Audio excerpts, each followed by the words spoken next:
1. Presiden Soekarno. Pidato pembukaan Soekarno pada 17 Agustus tahun 1945 saat proklamasi kemerdekaan Indonesia menjadi salah satu momen paling penting dalam sejarah Indonesia. Pidato tersebut disampaikan pada saat Indonesia mengumumkan kemerdekaannya dari penjajahan Jepang dan Belanda. Berikut adalah kutipan yang terkenal dari pidato tersebut. Kami, bangsa Indonesia, dengan ini menyatakan kemerdekaan Indonesia. Hal-hal yang mengenai pemindahan kekuasaan dan lain-lain akan diselenggarakan dengan cara cermat dan dalam tempo yang sesingkat-singkatnya. Pidato ini menandai lahirnya negara Indonesia yang merdeka. Dan Soekarno, sebagai proklamator utama bersama Hatta, menegaskan tekad bangsa Indonesia untuk menentukan nasibnya sendiri setelah ratusan tahun dijajah. Pidato ini sangat singkat, tetapi syarat makna, mencerminkan semangat dan keyakinan bangsa Indonesia dalam meraih kemerdekaan dan membangun negara baru yang berdaulat. 2. Presiden Soeharto meninggalkan sejumlah peninggalan penting bagi Indonesia, baik dalam bidang politik, ekonomi, maupun sosial. Beberapa kontribusi utama Soeharto untuk Indonesia antara lain stabilitas politik dan keamanan. Soeharto berhasil menciptakan stabilitas politik dan keamanan setelah periode ketegangan yang panjang pada era Orde Lama pemerintahan Soekarno, termasuk melalui penanganan secara tegas terhadap gerakan separatis serta pemberantasan komunis. Meskipun stabilitas ini seringkali dicapai dengan kontrol yang ketat dan pembatasan kebebasan politik, namun era Orde Baru pemerintahan Soeharto dianggap berhasil membawa kedamaian di dalam negeri. Pertumbuhan ekonomi pada awal pemerintahannya, Soeharto melaksanakan berbagai program pembangunan ekonomi, yang salah satunya berhasil meningkatkan sektor pertanian melalui program Pancausahaan. Kemudian, pada tahun 1980-an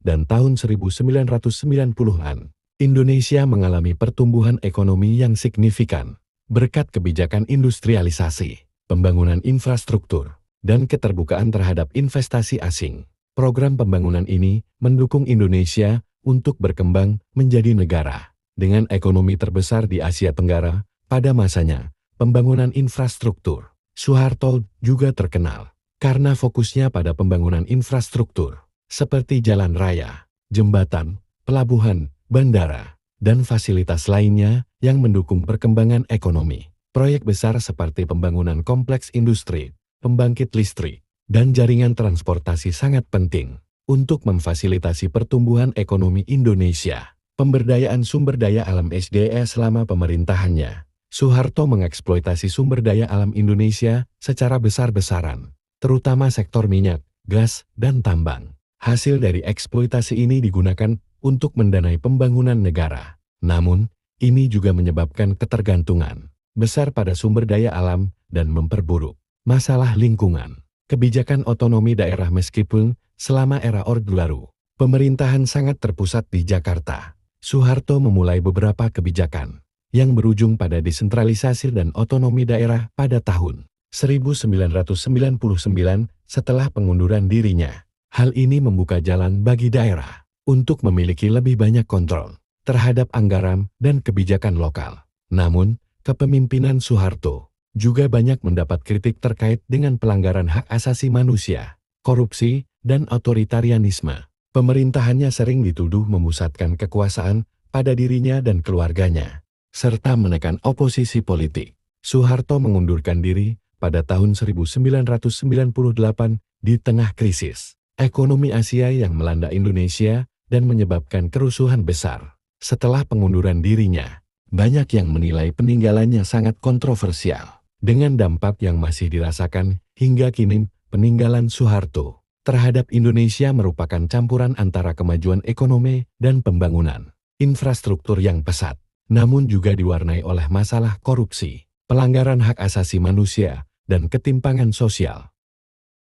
3. Presiden B.J. Habibie, yang menjabat sebagai Presiden Indonesia ketiga pada tahun 1998-1999, meninggalkan sejumlah peninggalan penting yang memberikan dampak signifikan bagi Indonesia, baik dalam aspek politik, teknologi, maupun demokrasi. Beberapa kontribusi utama Habibie bagi Indonesia antara lain 1.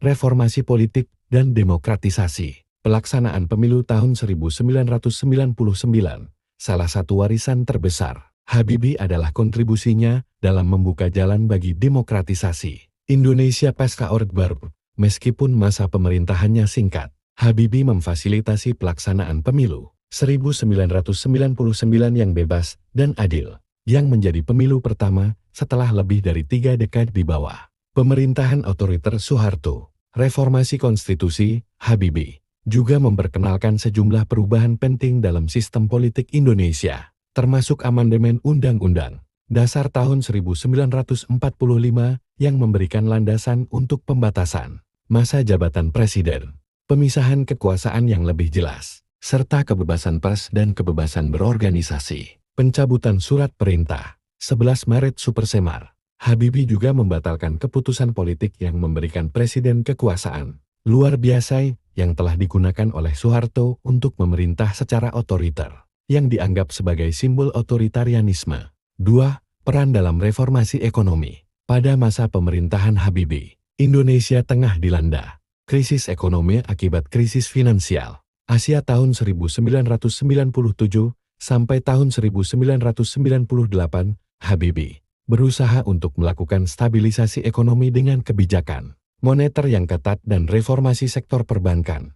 Meskipun tantangan besar tetap ada, meski masa pemerintahannya relatif singkat, Habibie memainkan peran penting dalam memperkenalkan kebijakan reformasi ekonomi yang pada akhirnya membantu Indonesia pulih dari krisis. 3. Pembangunan teknologi dan industri. Industri dirgantara. Salah satu peninggalan Habibie yang paling menonjol adalah dedikasinya untuk mengembangkan industri dirgantara Indonesia. Sebagai seorang insinyur, Habibie berfokus pada pengembangan pesawat terbang dan teknologi aviasi. Di bawah kepemimpinan Habibie, Indonesia berhasil mengembangkan pesawat N250, yang merupakan pesawat komersial pertama buatan Indonesia. Ini menjadi simbol kemajuan teknologi dan industri Indonesia di tingkat internasional. Pemajuan sains dan teknologi. Habibie juga mendirikan Habibie Center untuk memajukan penelitian dan pengembangan ilmu pengetahuan dan teknologi di Indonesia. Beliau meyakini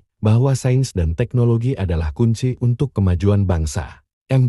Desentralisasi dan otonomi daerah. Habibie memulai langkah-langkah penting untuk memberikan lebih banyak otonomi kepada daerah, yang kemudian diperkuat melalui Undang-Undang Otonomi Daerah pada masa pemerintahan presiden setelahnya. Ini adalah bagian dari reformasi yang lebih luas yang membuka ruang lebih besar bagi daerah untuk mengelola sumber daya dan kebijakan lokal. 5. Penyelesaian masalah Timor Timur. Salah satu keputusan paling kontroversial dan penting yang diambil oleh Habibie adalah memberi kesempatan kepada rakyat Timor Timur untuk memilih kemerdekaan dalam sebuah referendum pada tahun 1999. Keputusan ini mengarah pada kemerdekaan Timor Leste pada 20 Mei tahun 2002, yang merupakan langkah penting dalam mengakhiri konflik panjang di wilayah tersebut. Meskipun ini adalah langkah besar untuk penyelesaian damai, prosesnya juga disertai dengan kekerasan dan ketegangan yang besar. 6. Meningkatkan kebebasan pers dan hak asasi manusia. Di bawah pemerintahan Habibie, kebebasan pers yang sebelumnya sangat dibatasi pada masa Orde Baru mulai berkembang. Dia mencabut banyak peraturan yang mengekang kebebasan media dan memberikan ruang bagi pertumbuhan pers yang lebih bebas, yang merupakan salah satu aspek penting dari reformasi yang terjadi setelah lengsernya Soeharto. Kesimpulan, peninggalan B.J.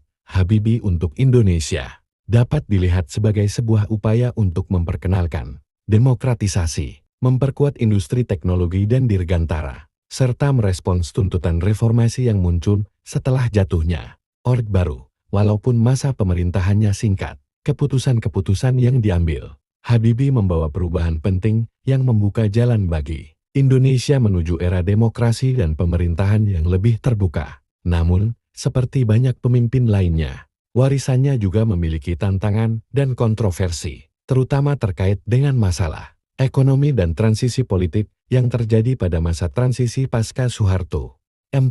Presiden Abdurrahman Wahid, atau yang lebih dikenal dengan Gus Dur, adalah Presiden Indonesia keempat yang menjabat dari tahun 1999 Hingga tahun 2001, meskipun masa pemerintahannya relatif singkat, Gus Dur meninggalkan berbagai peninggalan penting yang membawa perubahan besar dalam kehidupan politik, sosial, dan budaya Indonesia. Beberapa peninggalan utama Gus Dur bagi Indonesia antara lain. 1.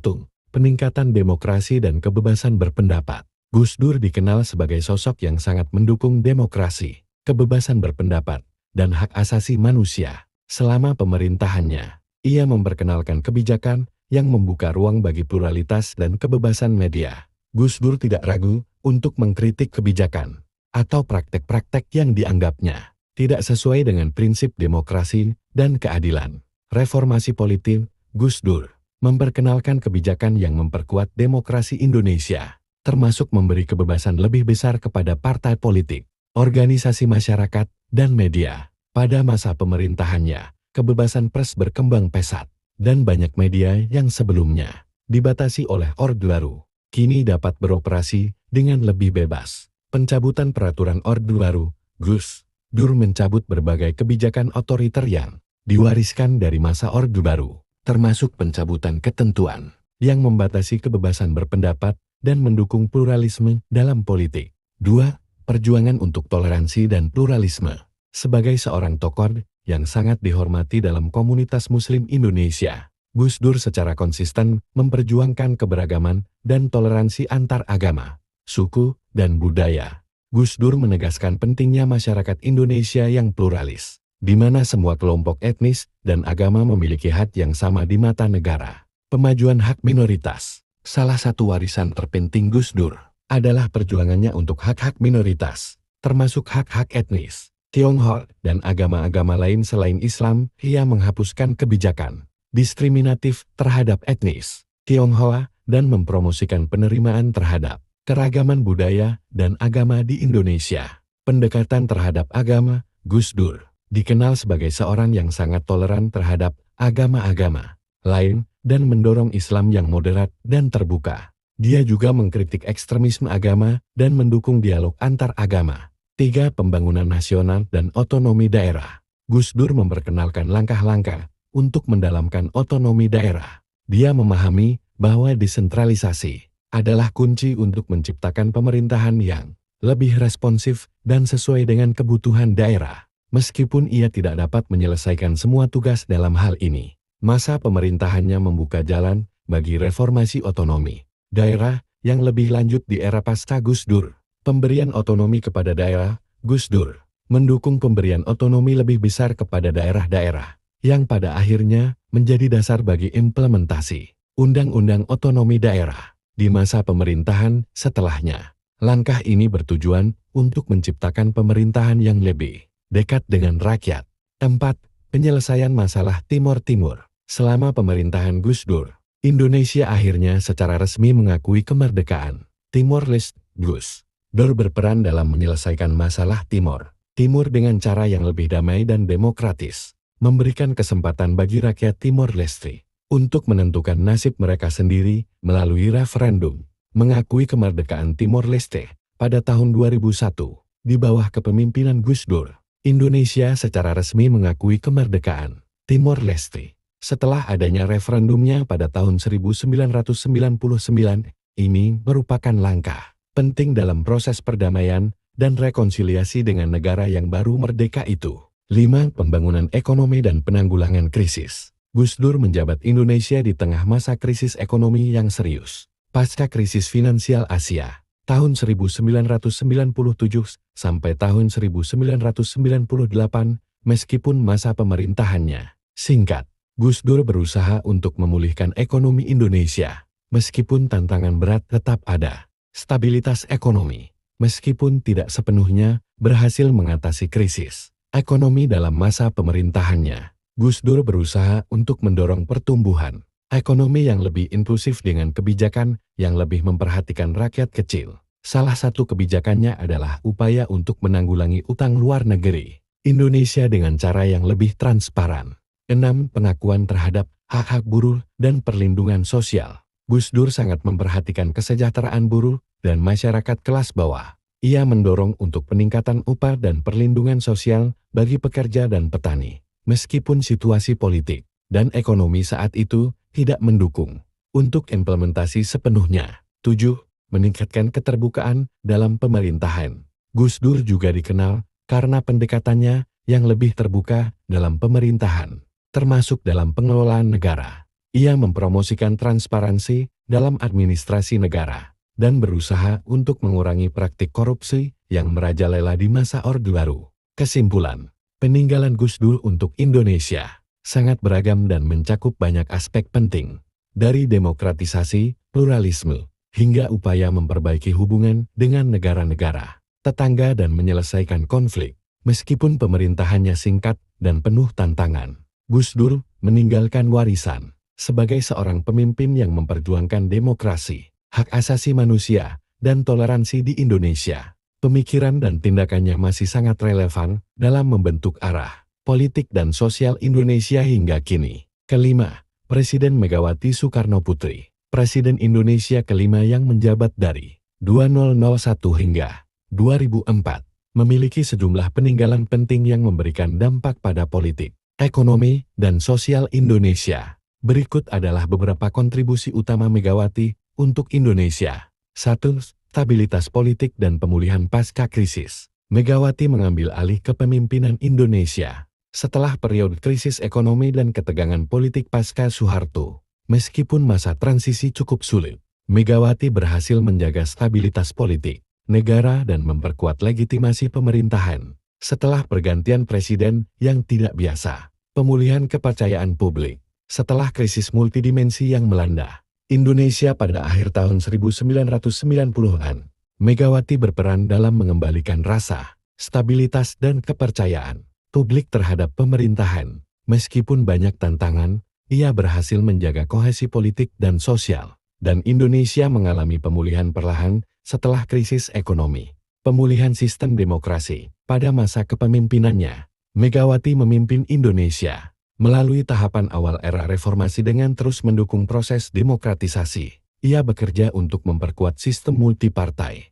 dan memperbolehkan pers bebas yang berkembang pesat sejak era Orde Baru. 2. Pemberdayaan perempuan. Sebagai presiden perempuan pertama di Indonesia, Megawati menjadi simbol pemberdayaan perempuan di Indonesia. Kepemimpinannya membuka peluang bagi perempuan untuk lebih terlibat dalam politik dan pemerintahan. Peran perempuan dalam politik. Megawati tidak hanya menjadi presiden pertama yang perempuan, tetapi juga memberikan dorongan bagi lebih banyak perempuan untuk masuk ke dunia politik. Selama masa pemerintahannya, ia menempatkan beberapa perempuan dalam posisi penting, meskipun tantangan untuk pemberdayaan perempuan secara lebih luas masih ada. 3. Pendekatan yang lebih stabil dalam politik eksternal. Megawati dikenal dengan pendekatan luar negeri yang lebih stabil dan berhati-hati. Ia berusaha memperbaiki hubungan Indonesia dengan negara-negara tetangga dan memperkuat posisi Indonesia di kawasan Asia Tenggara. Hubungan dengan ASEAN. Megawati memperkuat peran Indonesia dalam ASEAN dan terus mendukung kerjasama regional. Ia juga berusaha membangun hubungan yang lebih baik dengan negara-negara besar seperti Amerika Serikat, China, dan Jepang. Meningkatkan hubungan dengan negara-negara Muslim, mengingat Indonesia sebagai negara dengan mayoritas Muslim terbesar di dunia. Megawati juga memperkuat hubungan dengan negara-negara dunia Muslim. 4. Peningkatan ekonomi dan pembangunan infrastruktur.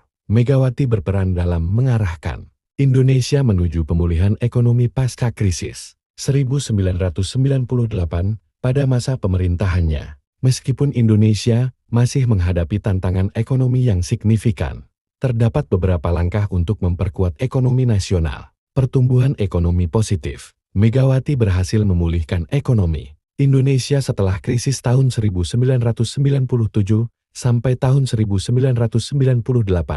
Selama masa pemerintahannya, Indonesia mengalami pertumbuhan ekonomi yang positif, meskipun inflasi dan pengangguran masih menjadi masalah. Di bawah kepemimpinannya, Indonesia berfokus pada pembangunan sektor industri dan jasa, pembangunan infrastruktur, beberapa proyek infrastruktur, terutama di sektor transportasi dan energi, terus berlanjut dan ditingkatkan pada masa pemerintahan Megawati. Program-program ini membantu mendukung pertumbuhan ekonomi dan daya saing Indonesia di tingkat global. 5. penguatan demokrasi, dan pemilu. Megawati memimpin Indonesia dalam periode penting bagi demokratisasi, termasuk pemilu pertama yang benar-benar bebas dan adil pada tahun 2004. Setelah pengunduran diri Soeharto, pemilu tahun 2004 yang diselenggarakan di bawah kepemimpinan Megawati adalah pemilu pertama yang dilaksanakan secara langsung oleh rakyat, termasuk pemilihan presiden secara langsung, yang menjadi tonggak penting dalam perjalanan demokrasi Indonesia. Reformasi pemilu. Megawati mendukung berbagai reformasi dalam sistem pemilu yang memungkinkan terciptanya sistem politik yang lebih demokratis dan pluralistik di Indonesia. 6. Kebijakan keamanan dan stabilitas internal. Megawati juga menghadapi tantangan besar terkait dengan masalah keamanan dan terorisme, terutama setelah peristiwa bom Bali pada tahun 2002. Ia mengadopsi kebijakan yang lebih tegas terhadap terorisme dan upaya untuk menjaga keamanan dalam negeri. Penanggulangan terorisme. Megawati mengambil langkah-langkah untuk memperkuat kerjasama internasional dalam memerangi terorisme dan memperkenalkan kebijakan yang lebih keras terhadap kelompok-kelompok ekstremis. Ini termasuk pembentukan Detasemen 88, unit khusus anti-terorisme, yang dikenal berhasil dalam mengatasi ancaman terorisme di Indonesia. 7. Pembukaan dialog dengan Papua. Selama masa pemerintahan Megawati, meskipun situasi di Papua masih tegang, ia mencoba untuk memperkenalkan dialog dan pendekatan yang lebih manusiawi dalam menyelesaikan masalah Papua, yang masih merupakan isu sensitif dan krusial dalam politik Indonesia. Ia berusaha membuka ruang untuk menyelesaikan masalah Papua melalui pendekatan yang lebih inklusif. Presiden Susilo Bambang Yudhoyono SBY, yang menjabat sebagai Presiden Indonesia ke-6 dari 2004 hingga 2014, meninggalkan sejumlah peninggalan penting yang memberi dampak besar bagi Indonesia, baik dalam hal politik, ekonomi, kebijakan luar negeri, maupun isu-isu sosial. Berikut adalah beberapa kontribusi utama SBY untuk Indonesia. 1. Stabilitas politik dan demokrasi. SBY berperan penting dalam menjaga stabilitas politik Indonesia setelah era reformasi. Pada masa pemerintahannya, Indonesia mengalami transisi demokrasi yang relatif mulus. Meskipun beberapa tantangan besar tetap ada, pemilu langsung yang stabil. SBY memastikan kelangsungan proses pemilu yang demokratis dengan 2 pemilu presiden yang sukses tahun 2004 dan tahun 2009, di mana Indonesia pertama kali menggelar pemilu presiden secara langsung, memberikan suara rakyat lebih besar dalam memilih pemimpin. Peningkatan kelembagaan demokrasi. SBY mendukung penguatan lembaga-lembaga demokrasi, seperti Komisi Pemberantasan Korupsi KPK, Mahkamah Konstitusi MK, dan Komisi Pemilihan Umum KPU, serta memperkuat sistem multipartai yang ada. 2. Pembangunan ekonomi yang stabil. Salah satu warisan terbesar SBY adalah pencapaian ekonomi yang relatif stabil dan pertumbuhan yang positif selama 2 periode kepemimpinannya. Meskipun Indonesia juga menghadapi beberapa tantangan global, pertumbuhan ekonomi yang positif pada masa pemerintahan SBY, Indonesia mengalami pertumbuhan ekonomi yang stabil. Meskipun krisis global tahun 2008 sempat melanda, Indonesia mampu bertahan dengan ekonomi yang cukup solid, berkat kebijakan fiskal yang hati-hati, dan keberhasilan dalam menjaga sektor domestik. Pengurangan kemiskinan. SBY berfokus pada program pengentasan kemiskinan, yang berhasil mengurangi angka kemiskinan meskipun tantangan masih ada. Program-program sosial seperti bantuan langsung tunai BLT dan program Keluarga Harapan PKH, membantu meningkatkan kesejahteraan rakyat. Infrastruktur dan pembangunan wilayah. SBY juga mendorong pembangunan infrastruktur besar, seperti jalan tol, bandara, dan pelabuhan. Meskipun banyak proyek besar baru terlaksana pada masa pemerintahan Jokowi, ini membuka jalan bagi peningkatan konektivitas antar wilayah. 3. Pengelolaan krisis keuangan global. Ketika krisis keuangan global tahun 2008 melanda, Indonesia mampu menghadapinya dengan relatif baik. SBY memimpin Indonesia melalui masa sulit tersebut dengan kebijakan yang bijaksana dalam menjaga sektor perbankan tetap stabil. Kebijakan stimulus ekonomi. SBY mengimplementasikan paket stimulus ekonomi untuk menjaga daya beli masyarakat dan mendorong pertumbuhan ekonomi, yang membantu Indonesia menghindari resesi dan bahkan mencatatkan pertumbuhan positif selama krisis global. 4. Kebijakan luar negeri yang aktif. SBY memperkenalkan kebijakan luar negeri yang lebih aktif, menjadikan Indonesia lebih berperan di kancah internasional, terutama di kawasan Asia Tenggara dan global. Peran diplomasi global di bawah kepemimpinan SBY, Indonesia semakin aktif dalam forum internasional seperti PBB, ASEAN, dan G20. SBY mendorong Indonesia untuk menjadi pemain yang lebih menonjol dalam diplomasi global dan mempererat hubungan dengan negara-negara besar seperti Amerika Serikat, China, dan India. Kepemimpinan dalam ASEAN. SBY juga berperan dalam memajukan ASEAN sebagai organisasi regional, serta meningkatkan kerjasama ekonomi dan politik antar negara anggota. 5. Pemberantasan korupsi dan penegakan hukum. Meski tantangan dalam pemberantasan korupsi tetap besar, SBY berusaha memperkuat institusi-institusi yang berfokus pada pemberantasan korupsi, mendukung KPK dan perbaikan sistem hukum. Selama masa kepemimpinannya, SBY mendukung kerja Komisi Pemberantasan Korupsi KPK dan memperkenalkan sejumlah reformasi dalam sistem peradilan. Meskipun terkadang mendapat kritik atas keberhasilan pemberantasan korupsi yang terbatas, KPK tetap memainkan peran penting selama masa pemerintahannya. Reformasi hukum. SBY berusaha untuk memperbaiki sistem hukum Indonesia melalui reformasi kelembagaan dan perundang-undangan. 6. Pengelolaan isu lingkungan dan perubahan iklim. SBY juga dikenal atas kepeduliannya terhadap masalah lingkungan dan perubahan iklim. Mitra dalam perubahan iklim global. SBY memainkan peran penting dalam percakapan global mengenai perubahan iklim. Pada tahun 2007, Indonesia mengumumkan komitmen untuk mengurangi emisi gas rumah kaca sebesar 26% pada 2020 dan hingga 41% dengan bantuan internasional. SBY juga menyuarakan pentingnya Indonesia sebagai bagian dari solusi dalam isu lingkungan global. Moratorium deforestasi. SBY menginisiasi moratorium deforestasi untuk menangguhkan izin pembukaan lahan di hutan Indonesia yang bertujuan untuk mengurangi deforestasi dan emisi karbon. 7. Perdamaian dan penyelesaian konflik. SBY turut berperan dalam beberapa upaya perdamaian di Indonesia, termasuk penyelesaian konflik di Aceh dan Papua. Penyelesaian konflik Aceh, salah satu pencapaian besar SBY adalah keberhasilan dalam menyelesaikan konflik bersenjata di Aceh pada tahun 2005. Dengan fasilitasi internasional, tercapai perjanjian damai antara pemerintah Indonesia dan Gerakan Aceh Merdeka GAN yang mengakhiri konflik panjang di provinsi tersebut. Pendekatan di Papua. Meskipun konflik Papua belum sepenuhnya terselesaikan, SBY mengupayakan dialog dan pendekatan untuk meningkatkan kesejahteraan dan otonomi di Papua. 8. Peningkatan kualitas pendidikan dan kesehatan. Program pendidikan. Pada masa pemerintahan SBY, ada peningkatan signifikan dalam alokasi anggaran untuk pendidikan. Program pendidikan dasar dan menengah diperluas. Meskipun tantangan kualitas pendidikan masih tetap ada. Penyempurnaan jaminan kesehatan. SBY juga mengupayakan sistem jaminan kesehatan melalui program Jaminan Kesehatan Masyarakat Jamkasmas yang memberi akses kesehatan bagi masyarakat miskin dan tidak mampu. Meskipun baru pada masa pemerintahan Jokowi diluncurkan Jaminan Kesehatan Nasional JKN yang lebih luas. Kesimpulan, peninggalan Susilo Bambang Yudhoyono bagi Indonesia adalah warisan yang kompleks dan beragam.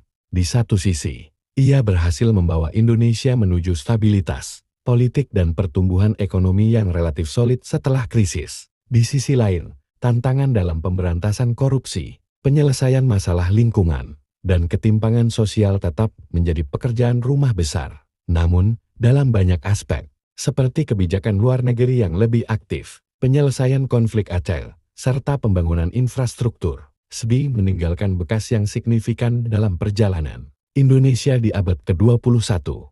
Presiden Joko Widodo Jokowi, Presiden Indonesia ke-7 yang menjabat sejak 2014 hingga sekarang, tahun 2024, telah meninggalkan sejumlah peninggalan yang signifikan bagi Indonesia, baik dalam bidang pembangunan infrastruktur, reformasi sosial, ekonomi, hingga politik. Berikut adalah beberapa kontribusi utama Jokowi bagi Indonesia. 1.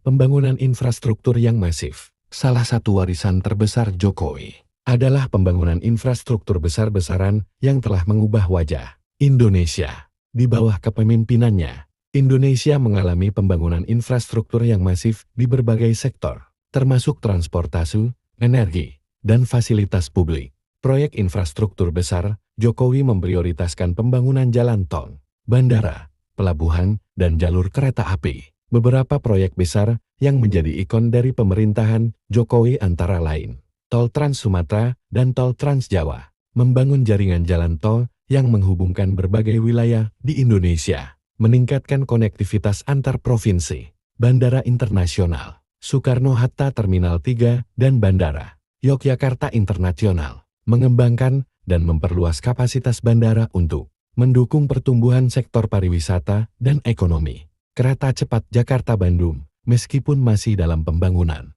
proyek kereta cepat ini menjadi simbol ambisi Jokowi dalam mempercepat modernisasi transportasi, pelabuhan, dan infrastruktur maritim. Jokowi juga menekankan pengembangan infrastruktur maritim untuk memperkuat sektor logistik dan perdagangan. Pembangunan infrastruktur ini bertujuan untuk mengurangi kesenjangan antar wilayah, memperlancar distribusi barang dan jasa, serta meningkatkan daya saing Indonesia di kancah internasional. 2. Reformasi ekonomi dan kebijakan ekspor. Jokowi mendorong transformasi ekonomi Indonesia dengan berfokus pada peningkatan investasi, pengembangan industri dalam negeri, serta memperbaiki iklim usaha di Indonesia. Penciptaan lapangan kerja. Pemerintahan Jokowi berfokus pada penciptaan lapangan kerja melalui program-program pembangunan infrastruktur dan pengembangan sektor-sektor produktif, seperti manufaktur, pariwisata, dan digital. Beralih ke ekonomi digital, Jokowi juga mendorong perkembangan ekonomi digital dan STRTUP Indonesia, menjadikan Indonesia salah satu negara dengan pertumbuhan ekonomi digital tercepat di dunia. Omnibus Law Cipta Kerja. Jokowi memperkenalkan Undang-Undang Cipta Kerja yang bertujuan untuk menyederhanakan regulasi, meningkatkan iklim investasi, dan menciptakan lebih banyak lapangan kerja. Meskipun kontroversial, ini adalah upaya besar untuk mempermudah proses bisnis dan meningkatkan daya saing Indonesia di pasar global. 3. Pengembangan sumber daya manusia SDM. Jokowi sangat fokus pada pembangunan sumber daya manusia, dengan tujuan meningkatkan kualitas pendidikan dan keterampilan generasi muda Indonesia untuk menghadapi tantangan global. Program Kartu Indonesia Pintar KIP untuk meningkatkan akses pendidikan bagi anak-anak dari keluarga kurang mampu. Jokowi meluncurkan program KIP yang memberikan bantuan tunai untuk pembelian perlengkapan sekolah dan biaya pendidikan. Kartu Prakerja. Program ini bertujuan untuk meningkatkan keterampilan tenaga kerja dengan memberikan pelatihan dan insentif kepada pekerja yang ingin meningkatkan kemampuannya. Program ini diperluas selama pandemi COVID-19 sebagai bentuk dukungan kepada tenaga kerja yang terdampak. Pendidikan vokasi. Jokowi mendukung pengembangan pendidikan vokasi untuk menjawab kebutuhan pasar kerja dengan keterampilan teknis yang relevan dengan perkembangan industri. 4. Reformasi birokrasi dan desentralisasi. Jokowi memulai berbagai reformasi birokrasi untuk membuat pemerintahan lebih efisien, transparan, dan responsif terhadap kebutuhan rakyat. Reformasi layanan publik. Salah satu langkah yang diambil adalah memperkenalkan sistem online, Single Submission OSS, untuk mempermudah perizinan usaha. Dengan OSS, proses izin usaha menjadi lebih transparan dan cepat. Pemangkasan regulasi melalui Omnibus Law. Jokowi berusaha menyederhanakan banyak regulasi yang dinilai menghambat investasi dan pertumbuhan ekonomi. Desentralisasi dan otonomi daerah. Jokowi juga terus memperkuat desentralisasi, memberi lebih banyak kekuasaan kepada pemerintah daerah dalam pengelolaan sumber daya dan pembangunan, sehingga daerah dapat lebih berkembang sesuai kebutuhan lokal. 5. Peningkatan sektor pariwisata. Jokowi mendorong sektor pariwisata sebagai salah satu penggerak utama ekonomi Indonesia, mengingat potensi besar yang dimiliki negara ini dalam sektor wisata. Program 10 destinasi wisata baru.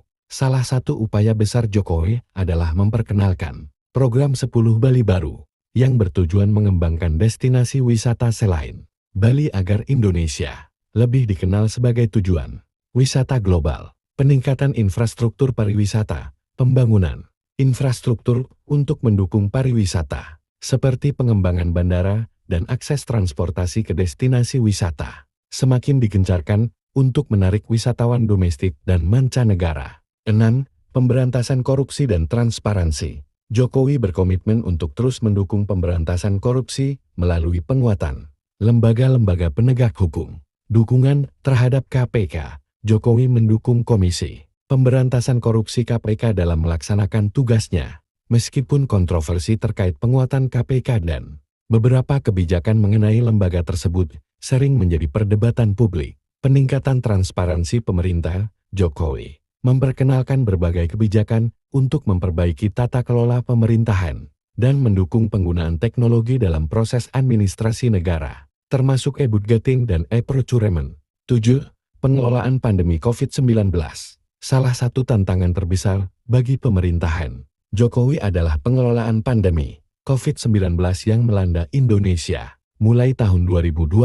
Program vaksinasi massal. Jokowi memimpin upaya vaksinasi COVID-19 terbesar dalam sejarah Indonesia, dengan sasaran untuk memvaksinasi seluruh penduduk dewasa di Indonesia. Pemerintah mengadakan vaksinasi gratis dan mempercepat distribusi vaksin ke seluruh pelosok negeri. Pemulihan ekonomi pasca pandemi. Selain program vaksinasi, Jokowi juga meluncurkan berbagai program stimulus ekonomi untuk membantu masyarakat yang terdampak pandemi, seperti bantuan langsung tunai BLT, program bantuan untuk UMKM, dan insentif pajak. 8. Peningkatan kesejahteraan sosial. Jokowi meluncurkan berbagai program untuk meningkatkan kesejahteraan sosial masyarakat Indonesia, khususnya yang berada di bawah garis kemiskinan. Program Keluarga Harapan PKH, program bantuan sosial yang diberikan kepada keluarga miskin untuk meningkatkan kesejahteraan dan pendidikan anak-anak dari keluarga kurang mampu. Kartu Sembako, program bantuan untuk memastikan masyarakat miskin dapat mengakses bahan makanan pokok dengan harga yang lebih terjangkau. Kesimpulan, Jokowi meninggalkan warisan besar di berbagai bidang, terutama dalam hal pembangunan infrastruktur, ekonomi, reformasi birokrasi, dan peningkatan kesejahteraan sosial. Pembangunan infrastruktur yang masif dan berfokus pada peningkatan konektivitas antar wilayah menjadi salah satu pencapaian paling menonjol di masa pemerintahannya. Selain itu, Jokowi juga berfokus pada pemberdayaan sumber daya manusia melalui berbagai program pendidikan dan pelatihan, serta memperkenalkan kebijakan ekonomi untuk memperkuat Indonesia di tingkat global. Namun, tantangan tetap ada, seperti pengelolaan ketimpangan sosial, pemberantasan korupsi yang terus berlanjut, dan penyelesaian masalah-masalah struktural lainnya.